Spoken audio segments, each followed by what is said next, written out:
This is Special Prosecutor Larry Klayman. I'm the only lawyer ever to obtain a court ruling that a president of the United States committed a crime. For truth. For competition. As a young lawyer, I helped break up AT&T. That's why you have all your cell phones today. For sovereignty. For the Republic. I'm the guy who at Judicial Watch, which I founded, uncovered the Chinagate scandal. Millions of dollars going to the Clinton campaign, corrupting our political system. For the privacy of citizens. And I'm the only guy to have enjoined the National Security Agency from mass surveillance on hundreds of millions of Americans. Tearing it up. I'm the son of meatpackers in Philadelphia, Pennsylvania. I know how to slice and dice. Bringing it back. We're going to take this country apart and put it back together again in the way envisioned by our founding fathers. It's not just talk. We're not just regurgitating news stories. Larry Klayman, special prosecutor, is making the news. And now, here's Larry. Welcome to this edition of Special Prosecutor with Larry Klayman. I have Jason Goodman on the line, the CEO of Crowdsource the Truth. And later we're going to have Dr. Jerry Corsi, who testified before our citizens' grand jury. Jason's on the line not just because he's intelligent, not because his network is crucial, because it does tell the truth, you know, unlike some of the pablum that you get on the cable networks. But Jason was there, and he actually videoed the grand jury proceedings, the citizen grand jury proceedings, about a week and a half ago, where we indicted none other than special counsel Robert Mueller. Jason also testified because he had assisted us in going through documentation that we got from Mueller's office showing grand jury leaks. Some of those leaks obviously came out with regard to Dr. Corsi. They're criminal. So consequently, Mueller was indicted for a number of different things. First of all, because he threatened Jerry Corsi with regard to testifying falsely against the President of the United States. If Corsi did not testify falsely, he was threatened with indictment. Then a sweetheart plea deal was offered where he would get no time for pleading to one count of perjury. He also violated grand jury secrecy rules, and government surveillance was done illegally with regard to our client Corsi. So Jason was there. He saw what went on. I'd like to actually ask him now to give his understanding of what we did. And, of course, you can find the video of the citizens' grand juries, not just at freedomwatchusa.org, which will link to our YouTube, but also Jason's Crowdsource the Truth and other different networks that he works with to get his word out. Jason, welcome to Special Prosecutor with Larry Klayman. Thanks, Larry. Great to be here. Give us your thoughts. What did you observe about the process? And then I'll weigh in. Well, I'll tell you, Larry, it was fascinating because obviously, I've never been involved in a grand jury before and had really little concept of what it was all about. It's one of these things that we hear about on the news, but you never really have any firsthand experience of seeing it in action or even understanding what's possible. And, there have been, I would say we've had 98 to 99% universally positive response to what we put out yesterday. There are some people who feel like this is a mock trial or this is not actually going to result in justice being served. And while that sometimes happens even in a legitimate federal court, I think this was an amazing learning experience for the public, an inspirational moment where people can see that, hey, wait a minute, we can do these things that take this power back. And even if all it does is shine a light on these subjects and allow someone like Dr. Jerome Corsi to give what I thought was extremely compelling witness testimony, it's not a 4-minute soundbite on Fox News or MSNBC. We listened to everything the doctor had to say, and I found it extremely compelling. Jason, let me say this. I agree that it's an educational experience, but it depends on how far Freedom Watch and our client, Dr. Corsi, want to take it. And that's, of course, the issue here. Those people, those maybe 1% that are naysayers, they're the people that sit on their couch eating nachos. Right. They're probably way over 400 pounds.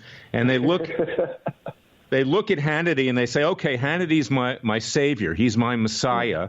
He says there's going to be justice. But you know what? Go back and think 30 years. I've been doing this almost as long. I got a finding that Hillary Clinton committed a crime, that Bill Clinton committed a crime when I was running Judicial Watch. But that was just a Pyrrhic victory because nothing has ever Nobody's ever been held accountable at the highest level. It doesn't happen. So the American people need to take matters into their own peaceful and legal hands. We offer that opportunity with the citizens' grand jury. We will now go into a citizens' trial. We'll have a retired judge or someone of equal stature handle it. We'll have a petit jury. We'll try. I'm confident we'll get a conviction. When you hear Dr. Corsi later on in the show, you'll understand why we will get a conviction. We'll then have a sentence meted out, and we will seek to enforce it peacefully and legally. Citizens in this country, I'm not saying we're going to do this because we're not going to use force, but we do have a right of citizens' arrest. And this is the way it was handled in the Old West. This is Wyatt Earp. Okay, he was a marshal that went around enforcing the law. He often didn't have time to go to a magistrate judge or a judge or anything else. We didn't even have a Justice Department. And today, Jason, we don't have a Justice Department. Yeah. So it was more than an educational experience, but I do want the people to be educated by it because we have to take action. It is not enough. I am sick and tired. I mean, I can't watch anymore. I've said this before. Listening to people like Hannity out there promising things to boost his ratings, to boost advertising dollars on Fox News. And all it is reality TV. It's entertainment. Same thing on CNN, same on MSNBC for the left. It's reality TV. So the point is, we're going to reach a point where when we get a conviction, President Trump and that Justice Department doesn't want to enforce it, or some judge that we'll go to, then the American people are going to have to decide, should we enforce it? And we will, of course, always do it peacefully and legally. I always say that. But the reality is we have the power in our hands. And Justice Scalia in 1992, United States versus Williams, it's up on our websites at freedomwatchusa.org. I blasted it out by wire, PR Newswire yesterday. You can see the case and the citation. You can get the links to your website. You can get links to my website, Freedom Watch's website, and also to YouTube. The fact is, Scalia said the grand jury belongs to the American people. It doesn't belong to either branch of government, legislative, judicial, or executive. So the push comes to shove. When are the American people going to do something? It's not enough to sit on your couch eating nachos, okay, and watching Hannity. I'm sorry, I'm tired of it. It's ridiculous. It's stupid. I can't stand it anymore. And that's why you've got a 99% approval rate, because the American people are tired of that. These people, they care about ethics and the rule of law, and they want to do it for themselves. And that's what happened in 1776. King George III took our criminal justice system back to England, and the colonialists said, the heck with you, they probably use stronger language. We're going to reinstitute our legal system, and we're going to do what we think is right under the law of man and the law of God. Human law, moral law, and that kind of thing. So, that's what I feel about it. We'll see where it goes. But, yes, it was an educational experience. Well, not only that, Larry, it's, just for people who are listening, if they think just in their general life, people aren't sitting around handing out opportunities. You've got to go and take them. And as we observe over the past several years, certainly since Donald Trump has become president, there's a major problem in the U.S. Justice Department. So if we as citizens don't utilize the rights that we have, even though they may be difficult to put them into full effect as far as enforcing the indictment, if we don't do it, it definitely won't happen. It's like the lottery. You've got to be in it to win it. So I'll give you another taking this step. Yeah, I'll give you another example. I'm not trying to pick on Hannity, although it's clear I don't like the guy. Every night we hear, there's no integrity in the media left anymore. It's this and it's that. Well, I'm tired of hearing that, too. So we have a leftist media strike force at Freedom Watch. And we've brought cases with regard to libel and slander. We've got 2 on the burner right now with regard to Dr. Jerome Corsi. He's been defamed over Obama's birth certificate repeatedly. Laura Loomer by Facebook, called dangerous. We've got a hearing set for July 25th in Washington, D.C. People are invited to attend for Sheriff Joe Arpaio, who was called a felon by Chris Cuomo on CNN at the direction of Jeff Zucker, the CEO. And we've sued CNN, we've sued the Rolling Stone, we've sued Huffington Post for these smears. It's in front of Judge Royce Lamberth. He's a very fine judge. He'll give us a fair hearing. It's not going to be politicized.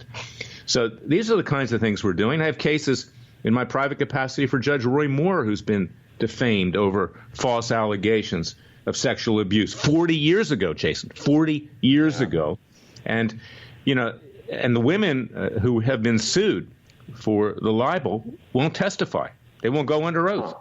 So what does this tell you? But yet there's this smear out there that destroys people. So, yes, Freedom Watch and you tell the truth. Freedom Watch is doing it.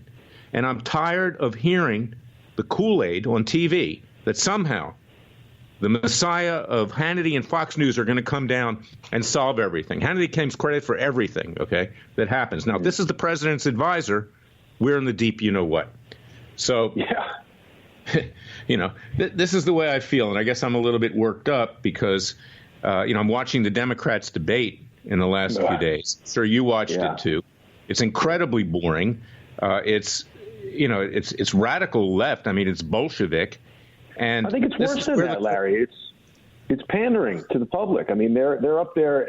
People are afraid, who on the Democrat side are afraid to say anything negative about socialism. They think that people outside of the United States deserve resources and money and attention. What about the people who are dying on the streets of Los Angeles and New York and San Francisco? What about the people who are suffering oppression, economic oppression within the United States? We're dedicating all these resources to invite potentially dangerous, we've heard that there are people coming in as terrorists, adult age males who say they're 17 because they know they can take advantage of loopholes in our weak laws and take advantage of our country. We've got homeless people. We've got infirm children. We've got starving people dying on the streets of America. Why are we opening the borders to let more financially destitute people in when we can't even help the veterans and the whistleblowers and the people among us who are already Americans? Well, you know what, Jason, we have just about 30 seconds left, but I'm sympathetic to these people that are coming in. But why isn't the Organization of American States,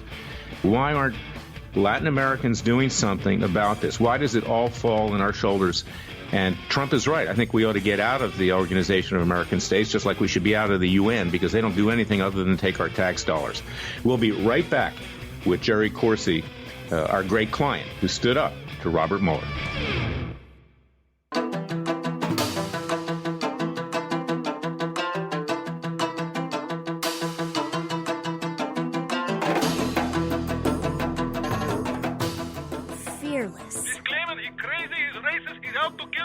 Dangerous. Don't care. Use the court and the law. Lethal. This is bad. Special prosecutor. Very bad. Larry Klayman. If you'd like to support Freedom Watch and this radio show, go to freedomwatchusa.org. I'm back with my friend, Dr. Jerome Corsi.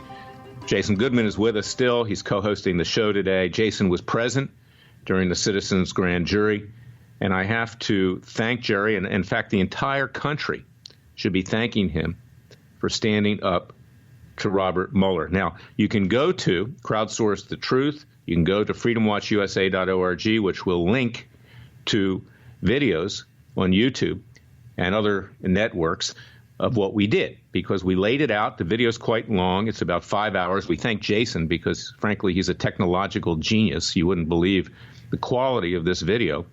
And it really tells everything. But I want to get Jerry's impressions of what happened to you with regard to Special Counsel Robert Mueller.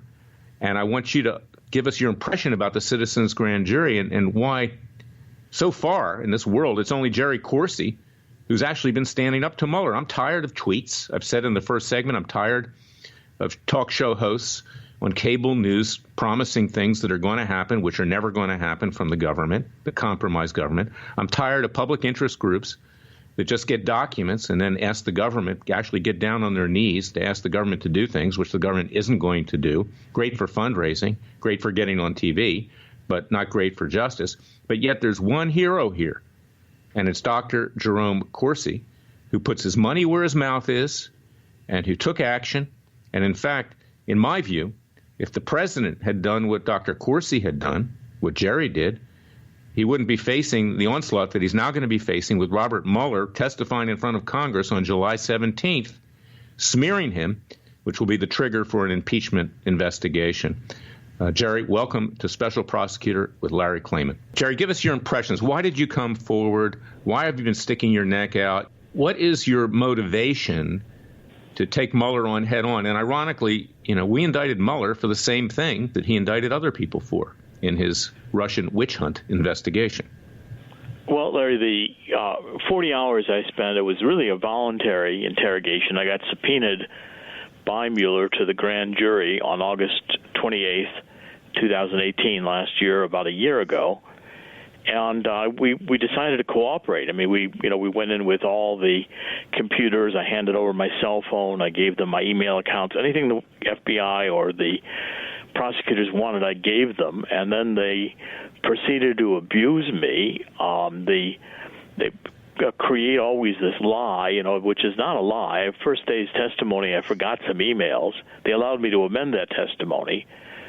But then they became abusive because they were confident I could link Julian Assange of WikiLeaks together with Roger Stone. And this was pivotal to their entire Russian collusion theory, that Roger Stone was in touch with Donald Trump, and the two of them had influenced WikiLeaks to release these emails stolen by the Russians, and they weren't stolen by the Russians. Special Counsel Mueller's team did not want to hear my evidence on that either. I never was in touch with Julian Assange. I didn't know Julian Assange, but in July and August 2016, when it was our 25th wedding anniversary, my wife and I and the family were in Italy. I had some time, and I figured out that Assange had Podesta's emails, which he was going to drop a few months later in October, and I told Roger Stone and others. So special counsel was convinced I had to have been in touch with Assange to come to that conclusion. I wasn't. I just figured it out myself, connecting the dots or deduction or however you want to. It's what I do as an investigative reporter, is I try to figure out what the puzzle looks like when you're seeing just a few pieces. At any rate, the special prosecutor wanted to then to indict me. They threw us out. They said the testimony I gave was worthless because I wouldn't lie to give them a name that didn't exist to connect me to Assange. And the prosecutors, Mueller's team, wanted me to plead guilty to my first day's memory mistake, not acknowledging they'd allowed me to amend that testimony.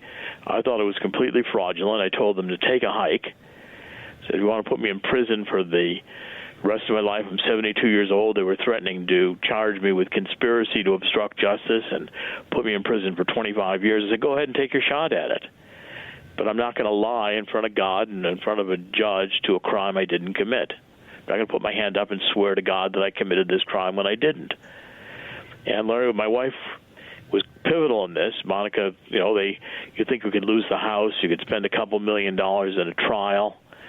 In the end, you'd probably be convicted anyway and go to prison because they would be stacked against you with a jury in Washington that would hate me. And Monica woke up one morning and said, I'd rather spend the rest of my life visiting you in prison than have you not be the man I married. And when she said Jared, we're going to pick this up on the other end of the break. We've got another large segment coming up. We'll be right back with Dr. Jerome Corsi.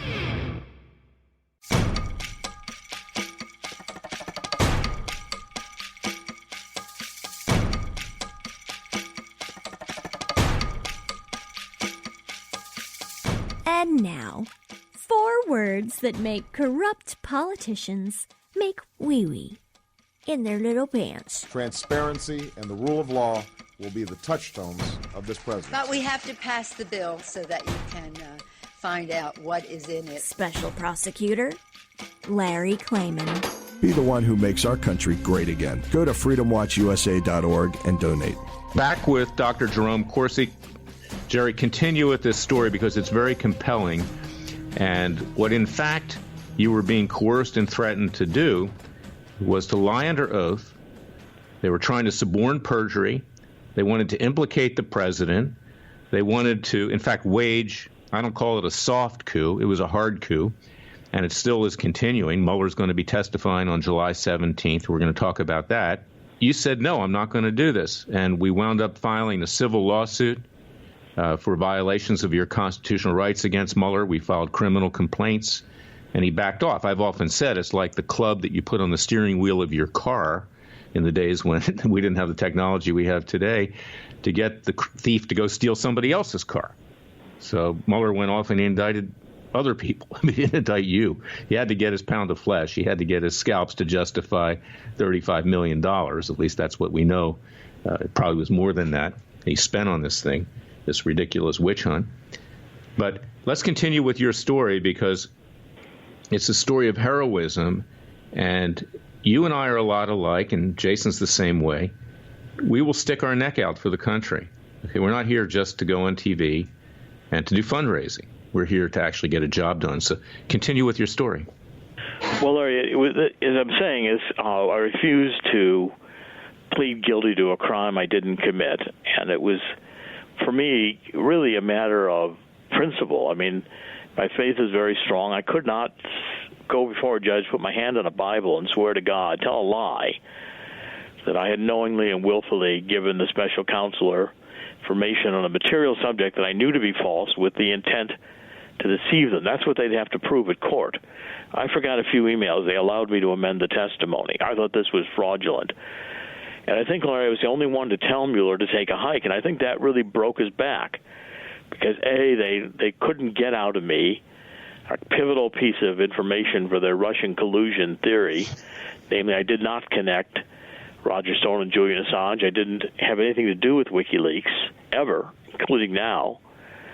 And I couldn't be part of the Russian collusion conspiracy because I figured out on my own that Assange had Podesta's emails, and I told Roger Stone and others in July 2016, August 2016, and I was right. But the point is, Larry, that Mueller and the prosecutors, I can tell you after spending 40 hours with these people, were vicious, hard partisan. They'd already convicted Donald Trump of treason. The problem was they couldn't find a crime. It was the backwards way to do an investigation. They'd already got the guilty party. They were ready to hang him. But the problem was they couldn't find a crime because one did not exist. And that's the classic, I think, tragic, but almost like in a Greek tragedy. This is a failure of Mueller. Despite all the hype for years of MSNBC and NBC that he was going to find treason with Donald Trump as a Russian spy, it didn't happen. And, Jerry, yeah, go on. One more thing, Larry. Just one more thing is that this, I think, because I resisted him, we filed a lawsuit. We devised this strategy, you, I, and together with David Gray, my other attorney, we figured out I was just going to say no. And that's what it took. But I'll tell you, I faced the prospect I was going to go to prison the rest of my life. We were going to be bankrupt, would destroy the family. And if my wife not accepted those consequences, I couldn't have resisted. Well, it's important, Jerry, and that's why you are a hero. You stood up for the American people, not just yourself. Now, we're going into Mueller's testimony on July 17th in Washington, D.C. First, he said he didn't want to testify. He said he was going to stand by what was written in the report. I don't even think he knows what's in the report. When he got up there a few weeks ago to give his little statement, he couldn't even read what had been written for him. I mean, he sounded, more infirm than even Joe Biden, watching him on the debates this week. I mean, this guy's in really bad health. He can't get a word out. I think he probably has some kind of neurological problem. But Mueller gave the same impression, completely clueless. He was a partner at WilmerHale, which is a big Democrat law firm in Washington, D.C.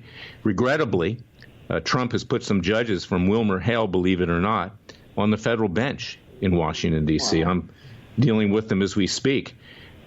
People think that we got great judges out of Trump yet? No, we haven't. And look at what happened yesterday with regard to Chief Justice John Roberts, another decision with the left not allowing for simple question on the census as to whether you're a citizen. I mean, this guy obviously is being blackmailed by someone, perhaps the deep intelligence state. They've got something on him.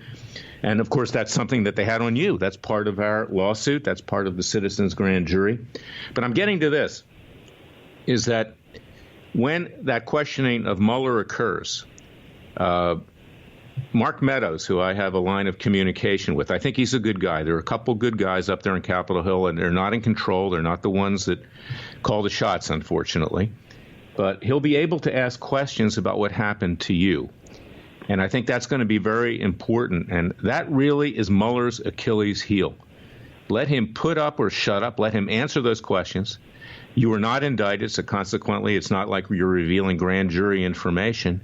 It's revealing illegalities that occurred in the misuse of judicial and legal process against you to try to bludgeon you into taking the president down. And Larry, Mueller could find nothing on me. They searched my tax records, probably going back 20 or 30 years. I mean, they brought my stepson, 40 years old, to the grand jury because he had erased a hard drive, repurposed an old computer that my wife wanted to use in her business. I had a backup of that computer. Mueller was confident when he read one of Andrew's text messages that we were destroying evidence. Mueller didn't want the backup. If they found anything about me, Mueller, any little thing I'd done wrong in my entire 72 years on the planet, they would have indicted me for it. Mueller was at a dead end because he's corrupt.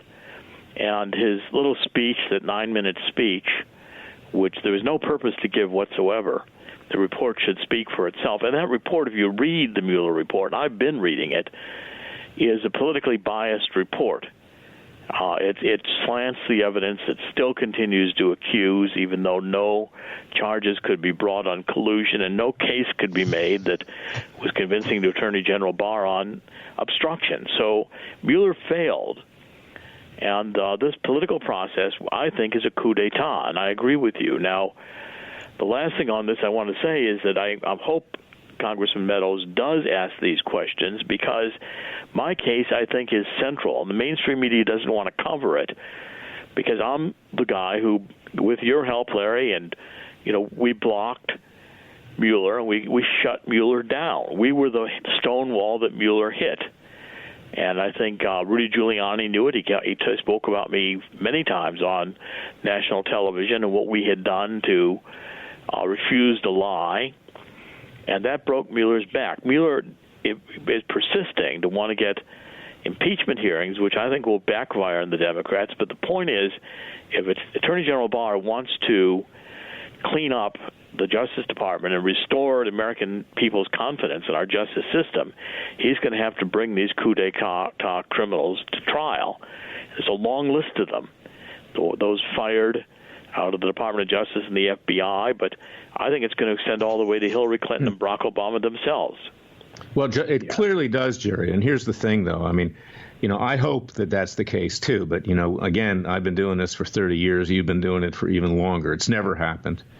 And what we have is mutual assured destruction. So, our next step with citizens' grand juries is to seek an indictment of James Comey, to seek an indictment of Rod Rosenstein, to seek an indictment of the intelligence czars of Obama, Clapper and Brennan. And then, of course, we'll get on to Obama and the Clintons themselves, among others, because I do not believe the government will do it. But I want the information out so we can use it in our citizens' grand juries, of which you remain a key witness, because now we're going to trial. So you're going to be a witness at the trial. You're going to testify live.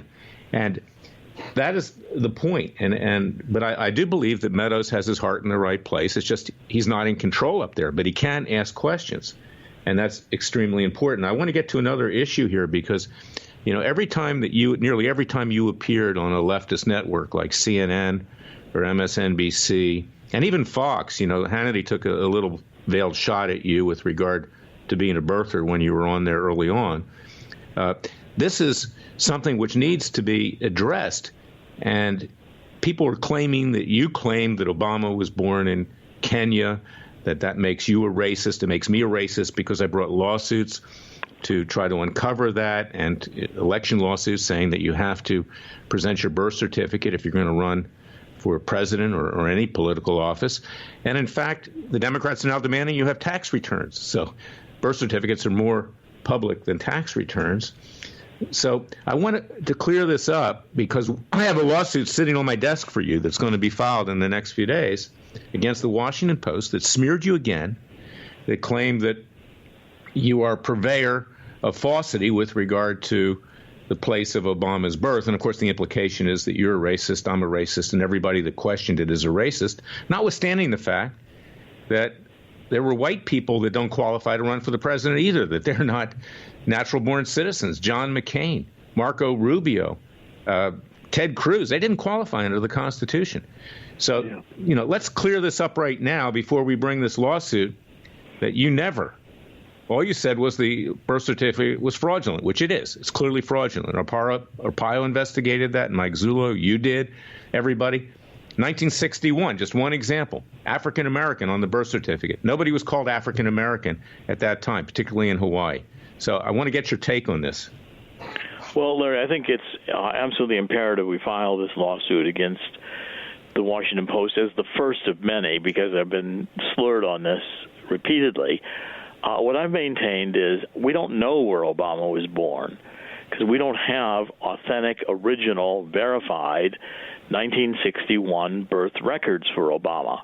What Hawaii released that Obama produced to the public on April, I believe, 27, 2011, was a computer printout of his long-form birth certificate, which did not exist in 1961.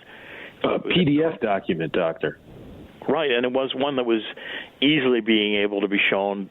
I found in Hawaii the authentic long-form birth certificate from which Obama's was forged. Yeah. And that was part of the forensic proof that Sheriff Arpaio and Mike Zulu brought forth.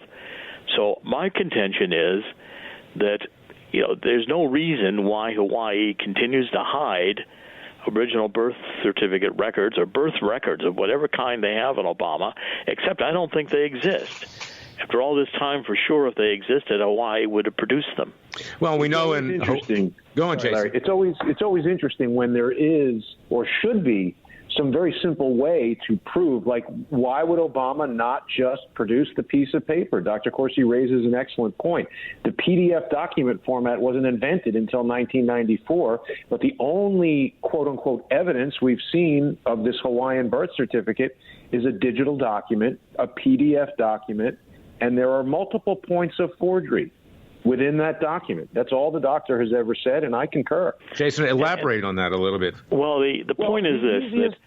You go ahead, Jason. You go ahead. The easiest way for people to see that the document was forged is this. A PDF document is the Adobe Portable Document format. It was created to allow the easy sharing and interaction between people with digital documents. You don't need any program on your computer to look at it, but as we all know, digital documents can be forged. Now, when you open that PDF document in a professional PDF creation tool, other tools from Adobe, you can see that it is not a photograph of a piece of paper. It is a constructed document with multiple layers of digital data. You cannot get that from a scan. And people who have attempted to debunk, in quotes, what Dr. Corsi and the Cold Case Posse team have revealed are not reproducing the actual steps. In other words, someone scanned a white piece of paper with black text on it and said, see, that separates out into layers.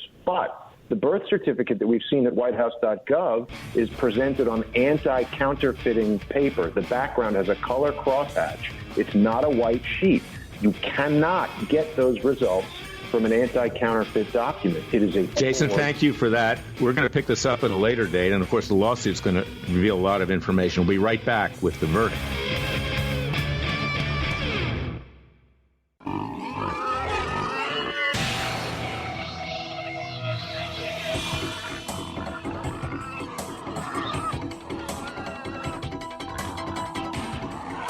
Before he was a trial lawyer, he sliced him and diced him. People used to ask me, Larry, what caused you to start Judicial Watch and now Freedom Watch, given the powerful forces in this country that put you at risk? In a meat packing plant. I'm the son of meat packers in Philadelphia, Pennsylvania. I know how to slice and dice. A very special prosecutor, Larry Klayman. If you'd like to support Freedom Watch and this radio show, go to freedomwatchusa.org.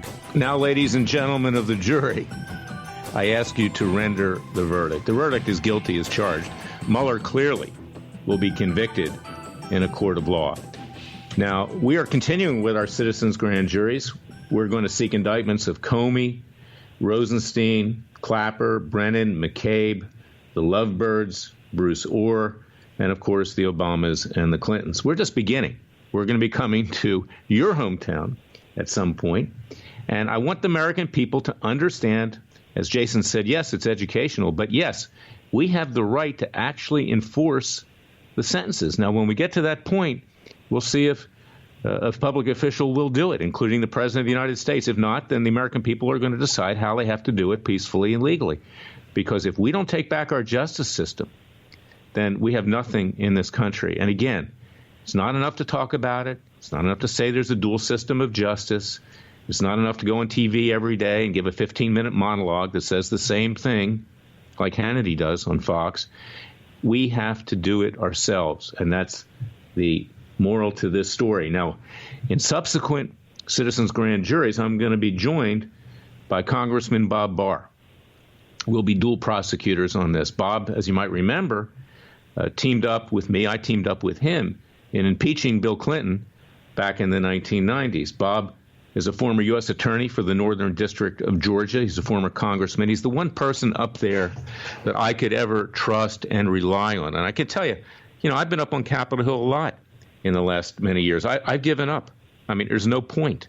Why do you want to talk to these people, including one of Jason's favorites, Devin Nunes, who's full of a lot of hot air, full of a lot of hot air, hires lawyers of very questionable whatever, and, is promoting stuff that, basically raises money for his reelection and, for his own self-aggrandizement. But Meadows, I do believe, is an honest guy. I do believe. He's from North Carolina, by the way. And Jim Jordan, I think he's an honest guy. But they just can't get it done because, the Republicans. Allies. Well, they threw away the House of Representatives, but even when they had it, who was the Speaker of the House? Paul Ryan. Now you have this half-wit, Kevin McCarthy. I mean, he's not the sharpest knife in the drawer. He's a pretty boy.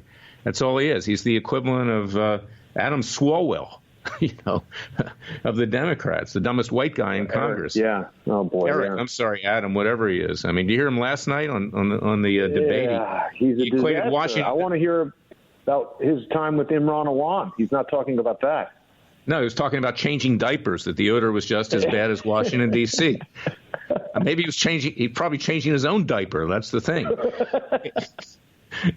But here's the thing, Jason. We need the support of the people to continue what we're doing. I want you to identify, crowdsource the truth, how they can support you. I want people to go to freedomwatchusa.org, sign up for our Justice League, join our Citizens Army, watch the videos of what we did in the Citizens Grand Jury, because this is just beginning. And, Jason, I thank you, because without you, the American people could not see what was going on. Clearly, you couldn't get one of these other cable networks to do it. They don't have the guts to do it. You did. So tell people where they can reach you, how they can help crowdsource the truth. Absolutely. And thank you for allowing me to be involved. It was an honor and a pleasure. People can best support Crowdsource the Truth by becoming sponsors on subscribestar.com/crowdsourcethetruth or patreon.com/crowdsourcethetruth. And that's not a donation, Larry. People are sponsoring the program. When they do that, they're going to get access to a lot of exclusive content. And we've seen this past week, Project Veritas and James O'Keefe have revealed that YouTube, Google, their executives, they're controlling what people get to see. YouTube is not free. You're paying for it with your freedom to choose what you get to see and not see. So when people subscribe to Crowdsource the Truth on patreon.com or Subscribestar, they're securing their own future and the freedom of the press. In addition to that, go to freedomwatchusa.org and contribute to Corsi Legal Defense Fund. CorsiLegalDefenseFund.com. That helps offset some of the costs with regard to cases against Robert Mueller. So this is crucial, Jason, that the American people stand up for themselves. This is what we try to do at Freedom Watch. You're doing it at Crowdsource. And we'll be back next week with another edition of Special Prosecutor with Larry Klayman. Until then, God bless you. God bless your family. God bless America. And God save America. And that's what we're trying to do right now.